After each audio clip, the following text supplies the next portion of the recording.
Hello friends, welcome to গল্পের রামধনু। আমি সন্দীপা ফিরে এসেছি নতুন গল্প নিয়ে। গল্প এবং গল্প পাঠ যদি ভালো লাগে তাহলে আমার চ্যানেলটি সাবস্ক্রাইব করে আমার পাশে থাকবেন এবং লাইক শেয়ার কমেন্ট করতে ভুলবেন না। তাহলে শুরু করা যাক আজকের গল্প, শীর্ষেন্দু মুখোপাধ্যায়ের পরাণের ঘোড়া। ঘোড়ার মতো জিনিস হয় না, দেখতে যেমন বাহারের, ক্ষমতাও তেমনই 10 মুখে বলার মতো। পরাণ সেই ছেলেবেলা থেকে ঘোড়া দেখে আসছে। তার বাবা গরান মণ্ডল ছিল শশীবাবুর আস্তাবলের ছোট সহিস। মস্ত জমিদার শশীবাবুর ভারী ঘোড়ার শখ। মেলা টাকা খরচ করে দিক বিদিক থেকে ঘোড়া কিনে আনতেন। মোট 11খানা ঘোড়া ছিল তার। দুঃখের বিষয়, মোটা মানুষ বলে শশীবাবু ঘোড়ায় চাপতে পারতেন না। তার ছিল দেখেই সুখ। পরাণেরও তাই। মাঝে মাঝে বাবার কাছে ঘোড়ায় চাপবার আবদার করত ঠিকই, কিন্তু বাপ গরান ভয় খেয়ে বলতো, পাগল হয়েছিস? শশীবাবুর ঘোড়ার পিঠে তোকে চাপালে রক্ষে আছে, তদ্দণ্ডে আমার চাকরিটা যাবে। সেই ইচ্ছে মনে মনে পুষে রেখেই বড় হলো পরাণ। আর বড় হয়ে সেও তার বাপের মতোই গরিব হলো। পয়সা মোটেই হচ্ছিল না তার, তবে ঠিক করে রেখেছিল, পয়সা যদি কোনোদিন হয় তবে আর কিছু নয়, নিজের জন্য একটা ঘোড়া কিনবে। তা ঘোড়া হলো না পরাণের। গন্ধেশ্বর দাসের ক্ষেতে মজুর খেটে দিন গুজরান হয় তার। অসুরের মতো খাটুনি বটে, তবে পরাণ বিয়ে থাওয়া করেনি বলে চলে যায়।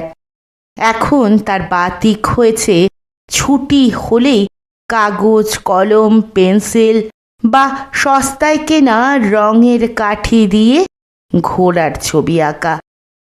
আঁকা শেখেনি কারো কাছে, কিন্তু তাতে কি, কাউকে দেখানোর জন্য তো নয়, নিজের জন্যই সে অখণ্ড মন দিয়ে নানা ধরনের ভঙ্গিতে ঘোড়ার ছবি আঁকার চেষ্টা করে যায়। ওইটাই তার নেশা। ফুলবাড়ির হাটে একটা লোক মাঝে মাঝে পটের ছবি বিক্রি করতে আসে। তার কাছে রং তুলিও পাওয়া যায়, আর ছবি আঁকার ভূষো কাগজও। পয়সা খরচ করে সেই রং কিনে আনলো একদিন। দেখলো তুলি দিয়ে আঁকার আরও সুবিধে। প্রথমটায় মাপটাতে একটু অসুবিধে হয় বটে, তবে কিছুদিনের চেষ্টায় দেখলো ব্যাপারটা মোটেই শক্ত নয়। সারাদিন ক্ষেতের কাজ করে সন্ধেবেলা এসে পরাণ ছবি আঁকতে বসে যায়। নিজে আঁকে, নিজেই দেখে, তারপর একটু আধটু শুধরোতেও হয়। ফুলবাড়ির হাটের পটুয়া হরিরাম তার ছবি আঁকার শখ দেখে বলল, চট বা ক্যানভাসে আঁকলে তা বহু দিন টিকবে বলে কয়েকখানা ছবি আঁকার ছোট ক্যানভাস তাকে বেজায় সস্তাতেই দিয়ে দিল। এদিকে গন্ধেশ্বর একদিন তাকে ডেকে বলল, দেখ বাপু, তুই বেশ গায়ে গতরে আছিস। আমি কেরামতের বাঁধের ধারে জমিটা রেজিস্ট্রি করতে গঞ্জে যাচ্ছি, সঙ্গে টাকা থাকবে। চলনদার হিসেবে তুই সঙ্গে যাবি। দিনকাল ভালো নয়। রাজি না হয়ে উপায় কি? একখানা মজবুত লাঠি কাঁধে নিয়ে গন্ধেশ্বরকে পাহারা দিয়ে গঞ্জে নিয়ে যাচ্ছিল পরাণ। পিতপুর শ্মশানের ধারে যখন গরুর গাড়ি পৌঁছেছে, তখনই আশপাশের বাজার থেকে জনা 5-7 লেঠেল ডাকাত বেরিয়ে এসে চড়াও হলো। পরাণ গায়ে গতরে লম্বায় চওড়ায় বেশ জোয়ান বটে, তবে তেমন বীর নয়। জীবনে মারপিট করেনি। আদতে সে নিরীহ মানুষ, তাই ডাকাতদের সঙ্গে পাল্লা দেওয়ার সাধ্যই তার ছিল না। তবে আর কিছু না পারুক, গন্ধেশ্বরকে সে আগলে রেখেছিল। বলেও ছিল, টাকার বটুয়াটা ছেড়ে দেন কর্তা, টাকা তো আর প্রাণের চেয়ে বড় নয়। কিন্তু গন্ধেশ্বরের কাছে তা নয়, টাকাই তার জান প্রাণ। ফলে ধুমধারাক্কা লাঠি পেটা খেতে হলো তাকে। গন্ধেশ্বরের চেয়েও পিটুনি অনেক বেশি খেতে হলো পরাণকে। কাঁকালে চোট, মাথায় চোট, কনুইয়ে চোট। কয়েক লহমায় লুটপাট সেরে ডাকাতরা হাওয়া হওয়ার পর গায়ের লোক এসে তাদের জলটল দেয়, নিয়ে গিয়ে দাওয়াতে বসায়। টাকার শোকে খুব কান্নাকাটি জুড়েছিল গন্ধেশ্বর। তারা নানা সান্ত্বনা বাক্যে তাকে ঠান্ডা করল। বাড়ি ফিরে গায়ের ব্যথা আর টাকার শোকে শয্যা নিল গন্ধেশ্বর। আর পরাণ রাত্রির বেলাতেই তার লণ্ঠন জেলে বসে গেল ছবি আঁকতে। তবে ঘোড়ার নয়। আজ যারা হামলা করেছিল তাদের মধ্যে দুজনের মুখ তার মনে গেঁথে আছে। ছবিতে মুখ দুটো ফোটানো যায় কিনা সেটাই দেখছিল পরাণ, এবং দেখল ছবি দুটো প্রায় হুবহু হয়েছে। ডাকসাইটে দারোগা অনাদি সরখেল ডাকাতির তদন্তে এসে গন্ধেশ্বর আর পরাণকে মেলা জিজ্ঞাসাবাদ করলেন। চেহারার বর্ণনা চাওয়াতে পরাণ তার আঁকা ছবি দুটো এনে দেখাতেই দারোগাবাবু লাফিয়ে উঠে বললেন, এ তো ধামাল আর ধানুকা, বিস্তর কেস আছে এদের নামে। 3 দিনের মাথায় ডাকাতদের 5-7 জন ধরা পড়লে গন্ধেশ্বরের 3 লাখ টাকার 2 লাখ উদ্ধারও হয়ে গেল। অনাদি সরখেল কঠিন মানুষ হলেও রসকসীন নন। তিনি পরাণকে একদিন থানায় ডেকে পাঠিয়ে বললেন, তুই কি ছবি আঁকিস নাকি? পরাণ ছবি আঁকাটা অপরাধ কিনা বুঝতে না পেরে খুব ভয় ভয়ে বলল, ওই একটু আধটু মক্স করি আর কি, মাফ করে দেন হুজুর। অনাদি গম্ভীর গলায় বললেন, মাফ করার কিছু নেই। ছবি আঁকা খারাপ কাজ তো নয় রে আহাম্মক। তোর আঁকার হাত তো দিব্যি ভালো। কার কাছে শিখিস? পরাণ হাত কোচলে বলে, গরিব মানুষ হুজুর, কার কাছে শিখব, নিজেই একটু আধটু চেষ্টা করি।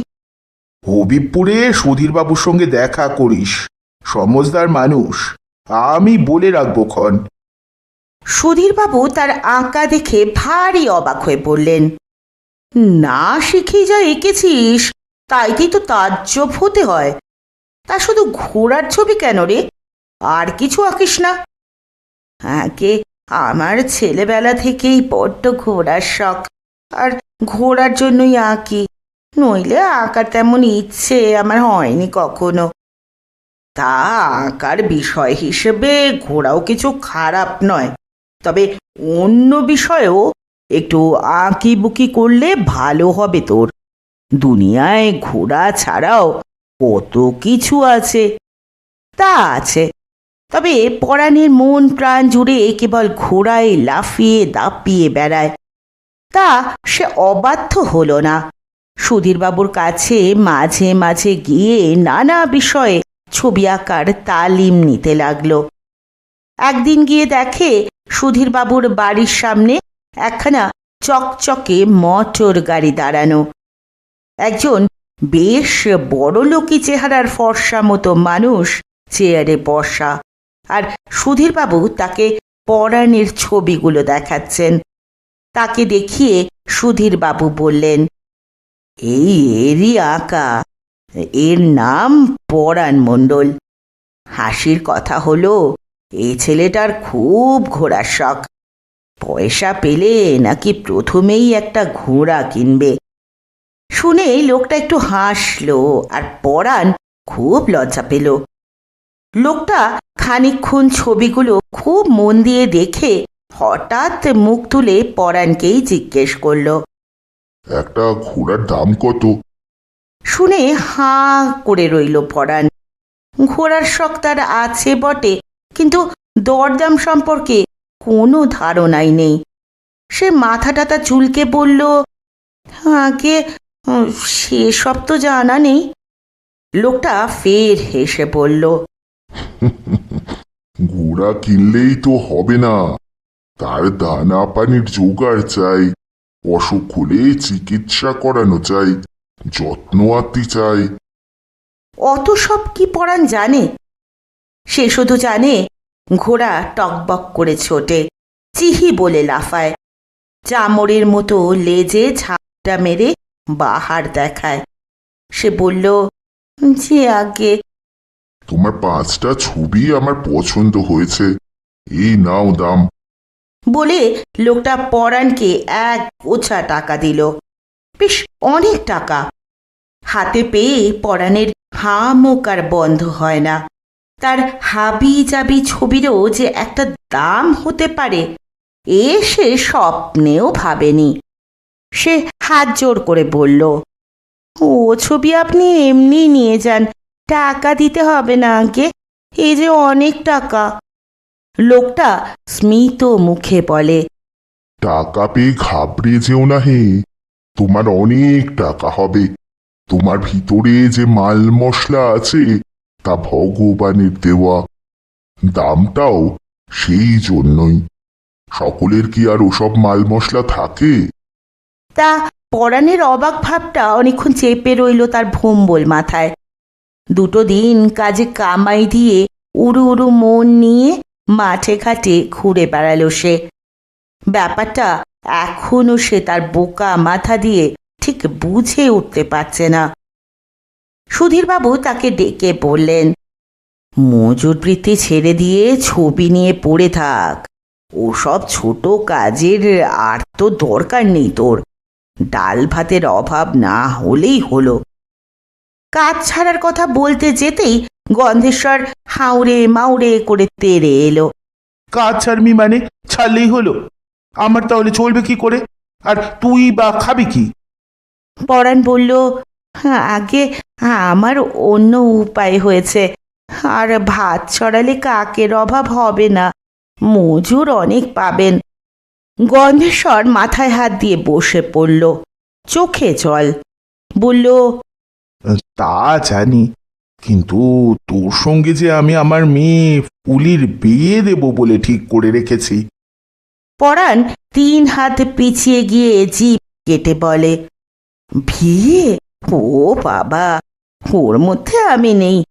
বউ বড় ঝামেলার জিনিস, তার উপর ফুলি, সে পয়সাওয়ালা বাপের আদুরে মেয়ে, আমাকে মানুষ বলেই গণ্য করবে না। গন্ধেশ্বর হাপুস নয়নে বলে, তা তুই কি তোর খারাপ? সেই যে ডাকাতের হাত থেকে আমার প্রাণ রক্ষে করতে মার খেয়েছিলি, সেই থেকে তোকে এ বাড়ির সকলের পছন্দ, ফুলিরও ভারী ইচ্ছে। পরাণ সব বেগে মাথা নেড়ে বলে, সে হয় না। গন্ধেশ্বর ফুঁসে উঠে বলে, দারোগা বাবুরও ইচ্ছে। পরাণ ভারী মুশকিলে পড়ে গেল। দারোগাবাবু অনাদি সরখেল ভারী ভালো চোখে দেখেন তাকে।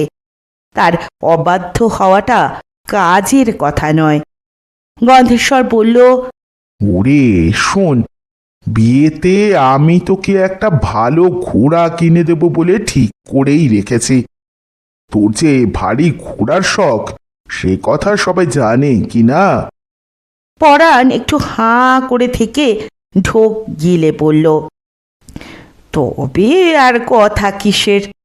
তা পরাণের এখন বউ হয়েছে, একটা শাঁসালো শ্বশুর বাড়ি হয়েছে, বেশ কিছু টাকাও হয়েছে, তবে সবচেয়ে বড় কথা তার এখন একটা টগবগে তেজি দৌড়বাজ এবং দুষ্টু ঘোড়াও হয়েছে। শুনছিলেন শীর্ষেন্দু মুখোপাধ্যায়ের লেখা পরাণের ঘোড়া। আজকে দ্বিতীয় গল্প শীর্ষেন্দু মুখোপাধ্যায়ের লেখা হনুমান ও নিবারণ। নিবারণ বাবু শান্তিপ্রিয় মানুষ, কারো সাথেও নেই, পাঁচেও নেই। উটকো উৎপাত তিনি পছন্দ করেন না। তবু তার কপালেই হালে এক ঝামেলা এসে জুটেছে। বাড়ির সামনেই একখানা পেল্লায় জাম গাছ। সেই গাছে 2-3 দিন আগে হঠাৎ কোথা থেকে এক বিশাল জাম্বুবান কেদ হনুমান এসে থানা কেড়েছে।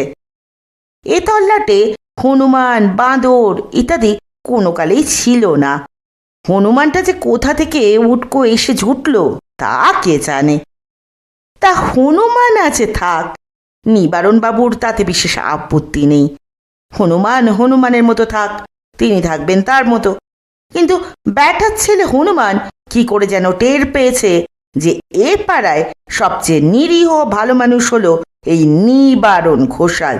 হতছাড়া আর কাউকে কিচ্ছু বলে না, কারো ওদিকে দৃকপাত অব্দি নেই। কিন্তু নিবারণবাবু বাড়ি থেকে বেরোলেই জাম গাছে তুমুল আলোড়ন তুলে হুপ হাপ দুপ দাপ করে দাপাদাপি করতে থাকে। প্রথম দিনের ঘটনা। শান্ত শরৎকালের মনোরম সকাল। সোনার থালার মতো সূর্য উঠেছে। চারদিকে একেবারে আহ্লাদি রোদ। একখানা কোকিলও কুহুস্বরে ডাকছিল। নিবারণবাবু থলি হাতে প্রশান্ত মনে বাজার করতে বেরিয়েছেন। দুর্গা নাম স্মরণ করে চৌকাঠের বাইরে সবে পা রেখেছেন। এমন সময় হঠাৎ জাম গাছটায় ওই তুমুল কাণ্ড। নিবারণবাবু সভয়ে আবার ঘরের মধ্যে ঢুকে পড়লেন। তিনি ভারী ভীতু লোক। গিন্নি বললেন, কি হলো, ফিরে এলে কেন? নিবারণবাবু আমতা আমতা করে বললেন, জাম গাছে কি যেন একটা কাণ্ড হচ্ছে। গিন্নি হেসে বললেন, ও তো একটা হনুমান, কাল আমিও দেখেছি, পাড়ার ছোড়ারা ঢিল মারছিল। নিবারণবাবু একটা নিশ্চিন্তে শ্বাস ফেলে বললেন, তাই বলো, হনুমান। জাম গাছতলা দিয়েই রাস্তা, আর রাস্তা দিয়ে মেলা লোক যাতায়াত করছে। দুধওয়ালা, কাগজওয়ালা, বাজার মুখো এবং বাজার ফেরত মানুষ, ঝাড়ুদার। হনুমান কাউকে দেখেই উত্তেজিত নয়। কিন্তু যেই নিবারণবাবু ফের দরজার বাইরে পা দিয়েছেন, অমনি লম্ফ জম্প শুরু হয়ে গেল। নিবারণবাবু তখন সাহসে ভর করে একটু দৌড় পাই জাম গাছটা পেরিয়ে গেলেন বটে, কিন্তু কেমন যেন একটা অস্বস্তি রয়ে গেল মনের মধ্যে। তবে সেদিন বাজারে গিয়ে মনটা ভারী ভালো হয়ে গেল। সস্তায় বেশ বড় বড় পাবদা মাছ পেয়ে গেলেন। মরশুমে প্রথম ফুলকপি একটু দর করতেই দাম নেমে গেল। আর এক কাটি ধনে পাতা কিনে ফেললেন মাত্র 4 আনায়। বাজার সেরে যখন ফিরছেন তখন আর হনুমানটার কথা তার খেয়াল নেই। যেই আনমনে জাম গাছটার কাছাকাছি এসেছেন, অমনি ডালপালায় তুমুল শব্দ করে হনুমানটা নেমে এলো একেবারে নিচে। একখানা ডাল ধরে এমন ঝুল খেতে লাগলো যে তার লেজখানা নিবারণবাবুর নাকের ডগা ছুঁয়ে ছুঁয়ে। নিবারণবাবু জীবনে দৌড়ঝাঁপ বিশেষ করেননি, তবু হনুমানের হামলা থেকে বাঁচার জন্য সেদিন এমন দৌড় দিলেন যে তার ছোট ছেলে বিশু অব্দি পরে প্রশংসা করে বলেছিল, বাবা, তুমি যদি সিরিয়াসলি দৌড়তে তাহলে অলিম্পিক থেকে প্রাইজ আনতে পারতে। চটি পড়া পা আর বাজারের ব্যাগ নিয়ে কেউ যে অমন দৌড়তে পারে তা চোখে না দেখলে বিশ্বাসই হতো না। দৌড়টা যে ভালোই হয়েছিল তা নিবারণবাবুও জানেন, তবে শেষ অবধি চটি জোড়া পায়ে ছিল না, ছিটকে পড়েছিল। আর বাজারের ব্যাগ হাতছাড়া হয়ে সাধের পাবদা মাছ 4টে কাকে নিয়ে গেল। 6খানা ডিম ভাঙল, আর রাস্তার একটা গরু 2খানা ফুলকপি চিবিয়ে খেয়ে নিল। দ্বিতীয়বার ঘটনাটা ঘটল অফিসে বেরোনোর সময়। নিস্তব্ধ জাম গাছতলা দিয়ে বিস্তর লোক বিষয়কর্মে যাচ্ছে আসছে, কিন্তু টিফিন কৌটো নিয়ে, ছাতা বাগিয়ে, গালে পানটি পুড়ে, দুর্গা নাম স্মরণ করে যেই নিবারণবাবু বেরোলেন অমনি জাম গাছ থেকে যেন ঝড় উঠল। হনুমানটা এ ডালে ও ডালে ভীষণ লাফালাফি করতে করতে হুপহাপ করে বকাঝকাই করতে লাগলো বোধহয়। কিন্তু অফিস তো আর কামাই করা যায় না। নিবারণবাবু ছাতাখানা ফট করে খুলে তার নিচে আত্মগোপন করে প্রাণপণে দৌড় লাগালেন। কিন্তু স্পষ্ট টের পেলেন জাম গাছটা পেরোনোর সময় হনুমানটা তার ছাতায় একটা খাবলা মারল। গত 3 দিন ধরে নিবারণবাবুর জীবনে আর শান্তি নেই। আসতে হনুমান, যেতে হনুমান। হনুমানটা কেন যে শুধু তার পিছনেই লাগছে তা চিন্তা করে করে তিনি হয়রান। খেতে পারছেন না, ঘুমোতে পারছেন না। তিনি নেই বেশ রোগা হয়ে গেছেন। তার 2 ছেলে কানু আর বিশু হনুমানটাকে তাড়ানোর জন্য বিস্তর ঢিল আর গুলতি ছুঁড়েছে। তাদের সঙ্গে পাড়ার ছেলেরাও, কিন্তু বিশেষ লাভ হয়নি। হনুমানটি গাছের মগ ডালে উঠে ঘন ডালপালার মধ্যে চুপচাপ বসে আছে। ইট পাটকেল তার ধারে কাছে ঘেঁষতে পারেনি। গিন্নি বললেন, পূর্বজন্মে ও তোমার ভাই ছিল, তাই এত টান। নিবারণবাবু খিচিয়ে উঠে বললেন, আমি হনুমানের ভাই হতে যাব কেন? দুশ্চিন্তা নিয়েই নিবারণবাবু রাতে শুয়েছেন। তবে ঘুম আসছে না। মাথাটা বেশ গরম। কাল সকালেই আবার বাজার আছে, অফিস আছে। জাম গাছতলা ছাড়া যাওয়ার পথ নেই। শুয়ে এপাশ ওপাশ করছেন। কিছুদিনের ছুটি নিয়ে পুরী বা ওয়াল্টের ঘুরে আসবেন কিনা তাও ভাবছেন। হঠাৎ একটা বিকট হুপ শব্দে নিস্তব্ধ রাতটা যেন কেঁপে উঠল। নিবারণবাবু চমকে উঠে বসলেন আতঙ্কে। অন্ধকার ঘর, তবু জানলার দিকে চেয়ে তার বুক হিম হয়ে গেল। জানলাটা অর্ধেক ভেজানো ছিল, এখন জানলাটা পুরো খোলা, আর গ্রিল ধরে সেই অতিকায় হনুমানটা দাঁড়িয়ে। 2খানা চোখ ভাটার মতো জ্বলছে। ভয়ে এমন সিটিয়ে গেলেন নিবারণবাবু যে কাউকে ডাকতে পারলেন না। গলা দিয়ে স্বরই বেরোল না তার। কিছুক্ষণের জন্য যেন পাথর হয়ে গেলেন। হঠাৎ একটা বেশ ভরাট গমগমে গলা বলে উঠল, ভয় পাবেন না, ভয়ের কিছু নেই। বিস্ময়ে হতবাক নিবারণবাবু। কে কথা বলল তা চারদিকে চেয়ে খুঁজতে লাগলেন, কিন্তু ঘরের মধ্যে কারও থাকার কথা নয়। কণ্ঠস্বরটি ফের বলে উঠল, রামচন্দ্র আপনার সঙ্গে দেখা করতে চান।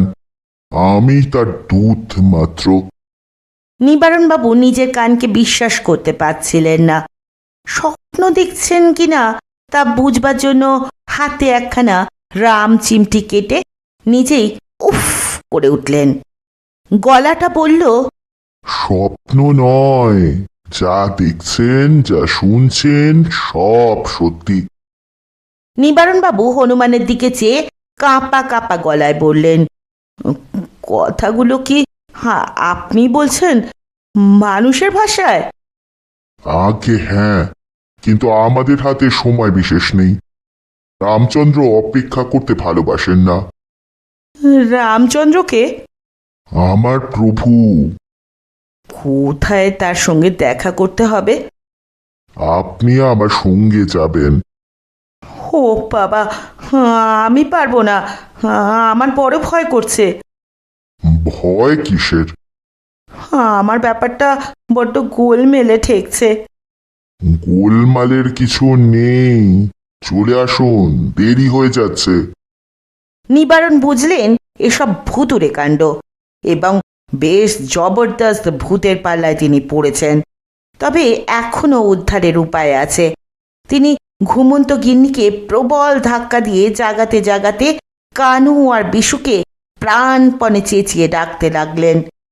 সে এমন রাম ধাক্কা আর বিকট চেঁচানি যে মরা মানুষেরও উঠে বসবার কথা, কিন্তু কোনো সাড়া শব্দই পেলেন না।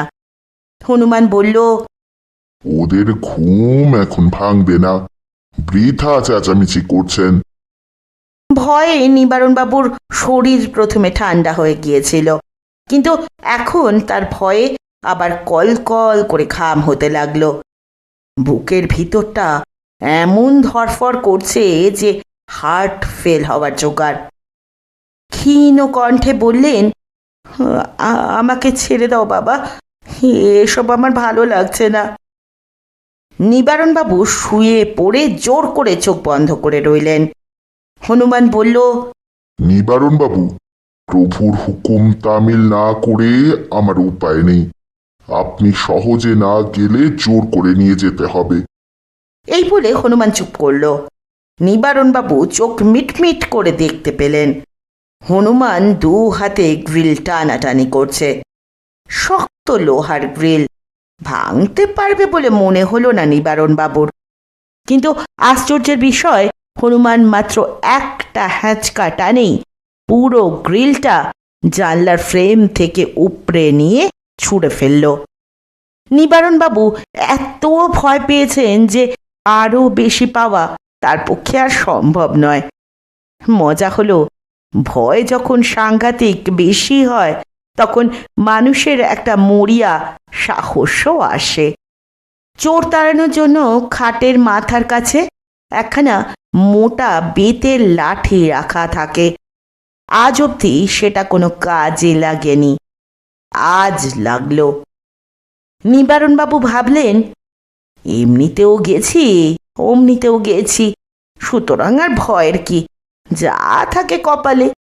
ভেবে লাফিয়ে উঠে তিনি লাঠিটা নিয়ে প্রবল বিক্রমে হনুমানের মাথায় বসিয়ে দিলেন। কিন্তু বসালেও লাঠিটা ঠিকমতো বসল না। হনুমান খুব আলগা হাতে লাঠিটা কেড়ে নিল হাত থেকে। তারপর সেটাকে প্যাকাটির মতো ভেঙে ফেলে বলল, কেন ঝামেলা করছেন? প্রভু রামচন্দ্র ডাকছেন, এ আপনার মহা সৌভাগ্য। নিবারণবাবু যাকে বলে কিং কর্তব্য বিমূঢ় হয়ে দাঁড়িয়ে রইলেন। হনুমানটা লম্বায় প্রায় তার সমান, আর চওড়ায় কুস্তিগীরদের মতো। এত বড় হনুমান তিনি এর আগে আর দেখেননি। বিপদে পড়ে মাথাটা একটু গন্ডগোল হয়ে গিয়েছিল বলে তিনি হনুমানের কথাগুলো শুনেও বুঝবার চেষ্টা করেননি। এবার তার হঠাৎ মনে হলো, এ কি সেই রামচন্দ্রের হনুমান নাকি? হনুমান তো অমর, তার এখনো পৃথিবীতে বেঁচে পড়তে থাকবার কথা। আর প্রভু রামচন্দ্র, তিনি তো স্বয়ং ভগবান। তাহলে এসব হচ্ছেটা কি? রামচন্দ্র তার ভক্ত হনুমানকে পাঠিয়েছেন তাকে ডাকবার জন্য, কিন্তু কেন? তিনি তো তেমন উঁচু দরের ভক্ত বা ধার্মিক নন। হনুমান জলদ গম্ভীর গলায় বলল, আমার লেজটা ধরুন। ভয় ভয় নিবারণবাবু বিনা বাক্য ব্যয়ে লেজটা ধরলেন। আর ধরতেই যেন চৌম্বক আকর্ষণে হাত দুটো লেজের সঙ্গে আটকে গেল, আর দাঁড়ানোর উপায় রইল না। তারপর যে কি হলো তা নিবারণবাবু ঠিকঠাক বুঝতে পারলেন না। হনুমান তাকে জানলা গলিয়ে বাইরে এনে ফেলল এবং তারপর ইঞ্জিনের মতো ছুটতে শুরু করলো। এত ছুট জীবনে কখনো ছোটেননি নিবারণবাবু, তবে কেন যেন তার হাঁফ ধরছিল না। চোখের পলকে নিজেদের তল্লাট এবং শহর ছাড়িয়ে খোলা মাঠঘাটে এসে গেলেন তারা। হনুমান মস্ত মস্ত লাফ মেরে ঢেউয়ের মতো চলছে, সঙ্গে সঙ্গে নিবারণবাবুও ঢেউ হয়ে বয়ে যাচ্ছেন। প্রায় 10-12 হাত দূরে দূরে একবার পা মাটিতে ঠেকছে। অনেকটা চলে আসার পর একটা জঙ্গলে ঢুকে গেলেন তারা। তারপর একটা ফাঁকা চত্বর, জঙ্গল ঘেরা জায়গাটায় একটা লোক পিছনে হাত রেখে মৃদুমন্দ পায়চারি করছে। লোকটা বেঁটে এবং দেখতে একটা কিম্ভূত। পরনে একটা পাশ বালিশের মতো পোশাক, মাথায় একটা সরু টুপি। লোকটার গোল মুখখানায় চোখ নাক কান কোনোটাই ঠিক জায়গায় নেই বলে মনে হলো দূর থেকে। কাছে গিয়ে হনুমান লোকটাকে প্রণাম করে বলল, প্রভু, এনেছি। লোকটা নিবারণের দিকে ফিরে তাকালো। মুখটা ভালো করে দেখে আঁতকে উঠলেন নিবারণ বাবু। এর চোখ দুটো দুই গালে, ঠোঁট দুটো নাকের ওপরে, আর গলা বলে কিছু নেই। কান দুটো গরুর কানের মতো। এই কি রামচন্দ্র, এত বিচ্ছিরি দেখতে! রামচন্দ্র লোকটা ডান গালের চোখটা দিয়ে নিবারণ বাবুকে দেখে নিয়ে ঘর ঘরে গলায় বললেন, পেন নাম করলে না? যে আগে বলে নিবারণ বাবু তাড়াতাড়ি মাটিতে মাথা ঠেকিয়ে ভয় ভয় প্রণাম করলেন। রামচন্দ্র খক খক শব্দ করে হেসে বললেন, শোনো হে বাপু, আমি সত্যি কিন্তু তোমাদের সেই রামায়ণের রামচন্দ্র নই।